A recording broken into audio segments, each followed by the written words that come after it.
Warriors fans, I need you to understand exactly how impossible this was supposed to be before I tell you what just happened. Because 2 days ago, the Dallas Hoops Journal published a report sourced directly from people close to the situation, stating plainly that the Golden State Warriors had not engaged the Washington Wizards about Anthony Davis at all. Not talks stalled, not in early stages, not engaged at all. The same report said neither Golden State nor Cleveland wanted to pay Davis max money, and that as a direct result, Miami had become the favorite to land LeBron James specifically because the Heat did not need to trade for anybody. That was the state of the world 48 hours ago. And then, at 4:06 this afternoon, on a First Take Now special cut-in that Molly Kareem was visibly unprepared for, Shams Charania walked onto set and told the entire basketball world that everything in that report has been reversed in the span of 2 days. Anthony Davis has been traded to the Golden State Warriors. Before you scroll off, I'm telling you right now, by the end of this video, I'm going to tell you the specific internal Warriors meeting that Shams referenced by name in his report, the one that apparently changed everything in 48 hours. I'm also going to tell you what Bob Myers, the former Warriors GM and current ESPN analyst, did on live television immediately after Shams' hit that has confirmed the internal mechanics of exactly how a we're not engaged situation flipped into a finalized trade in 2 days. Stay with me. Do not click off. Here's how it went down. Molly Karam is midway through a segment about the WNBA All-Star break when her producer's voice hits her earpiece with enough force that she visibly stops speaking mid-word. She says, hold on, we have to go to Shams. This is happening right now. And they cut. Shams is standing in front of a plain backdrop, phone still in hand, and he delivers, and this is the direct transcript. I want to walk you through exactly how fast this moved, because 48 hours ago, by all accounts including my own reporting, Golden State was not seriously engaged on Anthony Davis. That changed on Tuesday night when I'm told Steve Kerr personally requested an emergency call with Mike Dunleavy Jr. After reviewing updated internal reporting on the Miami situation with LeBron James, Kerr's message, according to sources in that meeting, was direct. If the front office believed there was any realistic path to adding a second star this summer, now was the moment, because the LeBron chase was effectively over. Within 18 hours, Golden State had re-engaged Washington. Within another 18 hours, a framework was agreed to. This trade is not the product of a summer-long pursuit. It is the product of a 48-hour sprint driven directly by the head coach. Sources on both sides have confirmed the parameters. This is happening. Read that back. 48 hours, not a summer, 2 days. That is one of the fastest star-level trade constructions in recent NBA history. And Shams is not hiding that fact. He is leading with it because the speed itself is the story. And immediately after Shams walked off set, not 11 minutes later, not 18 minutes later, but immediately in the same segment, Bob Myers, sitting right there as an analyst, was asked for his reaction. And Myers, who ran this exact front office for a decade, said, and I'm quoting from the ESPN broadcast, "I know exactly what that emergency call sounded like, because I've been on the other end of calls like that with Steve. When he sees an opening, he does not wait for the process to play out the normal way. He moves. And I promise you, the moment he heard LeBron was trending toward Miami, his brain went immediately to, okay, then who is the best player actually available right now? And there is no argument that Anthony Davis was that answer. Mike Dunleavy executed something in 48 hours that most front offices couldn't pull off in 48 days. Read that back.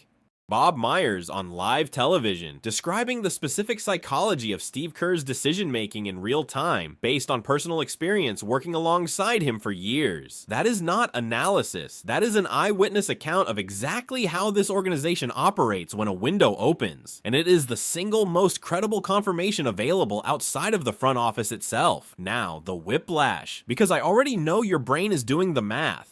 Wait, 2 days ago they weren't even in this. Cleveland passed. Golden State passed. Why would they suddenly reverse course completely? And here's the honest answer. And it is entirely about timing, not about Davis's value. Golden State and Cleveland's earlier reluctance was never about whether Anthony Davis is good. It was about whether committing max money to a 33-year-old made sense, while there was still a chance at signing LeBron James outright as an unrestricted free agent, which requires zero draft compensation and zero base salary matching complications. That was the calculation the entire summer. But the moment credible reporting emerged that LeBron was trending toward Miami, a real structural shift, not a rumor, the entire risk-reward calculation for Golden State flipped instantly. If you cannot get LeBron for free, and Anthony Davis is sitting right there on the trade market as the best remaining star available, the "we don't want to pay max money" logic evaporates, because the alternative is not "we save the money," the alternative is "we get nobody." Stay with me. Because once you understand the specific basketball reasons Davis fits this exact Golden State roster, this trade stops looking like a desperate pivot and starts looking like the plan Kerr had quietly prepared as a contingency the entire time. 3 reasons Shams was this confident. Reason 3 is where the reveal lands. Reason number 1. Steph Curry is 38 years old, and the single greatest unsolved problem of the post-Klay Thompson era of this franchise has been interior defense and rebounding. Watch the tape from the last 2 postseasons. Golden State's specific vulnerability in almost every elimination-adjacent game has been getting worked over on the offensive glass and having no rim deterrent when their switch-heavy scheme inevitably breaks down against a bigger front court. Anthony Davis solves that specific singular problem more completely than any center available anywhere in the league this summer. He is a legitimate Defensive Player of the Year caliber rim protector when healthy, and pairing him with Draymond Green in a too-big switch-everything scheme gives Steve Kerr a defensive infrastructure this roster has not had since the peak dynasty years. That is not a marginal upgrade. That is a structural fix to the single biggest flaw in the roster. Reason number 2, and this is the tactical detail specific to how Kerr's offense actually functions. Golden State's entire offensive system is built on gravity, off-ball movement, split cuts, and constant relocation shooting, all of which requires a screener who commands genuine defensive attention. For years that was Draymond, but Draymond at 36 is not the vertical lob and post-up threat he once was. Davis, even in his 30s, remains a legitimate lob catcher and post-up scorer who forces opposing bigs to make an impossible choice: help off a shooter to protect the rim, or stay home and give up an easy 2. In an offense with Steph Curry and Michael Porter Jr. both occupying the perimeter, adding a big who forces exactly that kind of defensive dilemma is the single most efficient way to open up even more space for the shooters around him. This is not just adding a good player. This is adding the specific type of good player this exact system has been missing. And before I get to reason 3, and because reason 3 is the meeting Shams referenced by name, talk to me in the comments. Warriors fans, real question: does a 48-hour panic-driven trade construction make you more or less confident in the front office versus a deal built over months? I think Dub Nation is going to have real opinions on the speed of this one, and I want to read them. Go!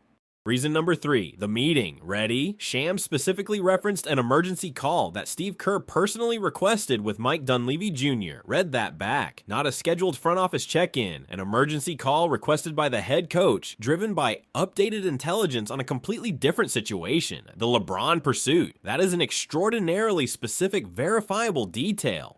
Insiders do not fabricate the existence of a specific emergency phone call between 2 named individuals unless they have a source who was either on that call or briefed on it immediately afterward. And the fact that Bob Myers, the man who used to be on the other end of exactly those kinds of calls, immediately validated the psychology of it on live air, without hesitation, without hedging, is the single strongest confirmation this report could possibly receive. Stop. Rewind. When a former general manager of the specific team involved hears an insider's description of an internal emergency call and says, "I know exactly what that call sounded like," that is not analysis. That is corroboration from someone with first-hand institutional knowledge of exactly how that front office operates under pressure. Now, the skeptic, Stephen A. Smith, predictably could not contain himself. 2 days ago, you weren't even in this, and now you're paying max money to a 33-year-old with a documented extensive injury history because you panicked about LeBron going to Miami? That's not a plan, that's a reaction. You're building a roster off of panic, Golden State. And listen, Stephen A's read on the emotional trigger is not wrong. This deal was, by Shams' own reporting, a direct reaction to the LeBron situation shifting. That part is true. But here's the counter, and it's the same counter that separates smart franchises from reactive ones. A reaction only becomes a mistake if the fallback option is actually worse than the original plan, and in this case, it isn't. Anthony Davis, even with real injury risk, is a better basketball fit for this specific Golden State roster in this specific championship window than LeBron James would have been at 40 years old with his own extensive recent injury history. Kerr did not panic into a worse plan. He recognized in real time that his contingency plan was actually the better basketball fit all along, and he moved the instant the primary option closed. Stephen A. is judging the emotional trigger. Kerr and Myers are judging the actual basketball outcome. Those are two very different evaluations, and only one of them determines whether this team wins in April. Here's the part of this story that feels almost too poetic. Because Anthony Davis has spent his entire career being chased by the very concept of what if he played with a legendary shooter in the perfect system. Everyone spent a decade imagining Davis next to Steph Curry specifically, the ultimate pick and roll partnership between the greatest shooter alive and one of the most versatile bigs of his generation. It was a fantasy draft conversation for years, never realistic, never close.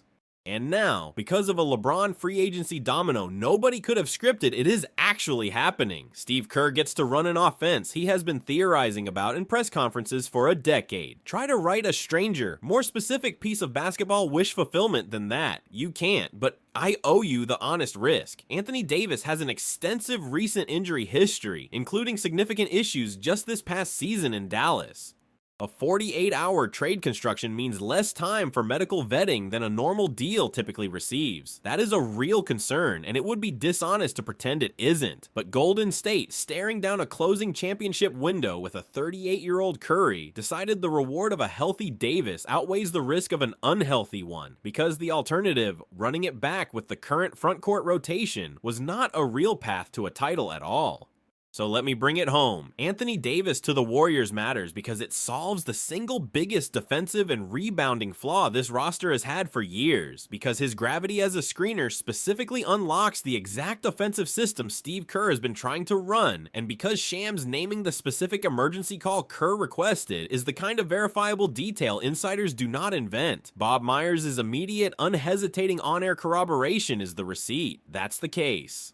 Now here's what I'm watching next, and this is the next video, so hit subscribe. If Davis lands in the Bay, the very next question is what Golden State gave up to make the money work in 48 hours. Because a trade constructed that fast usually means somebody's future flexibility just got mortgaged. I've got a read on the compensation that I think is going to surprise you. For now, comments, likes, subscribe. Dub Nation, Kerr saw the window, Kerr took it, wild summer.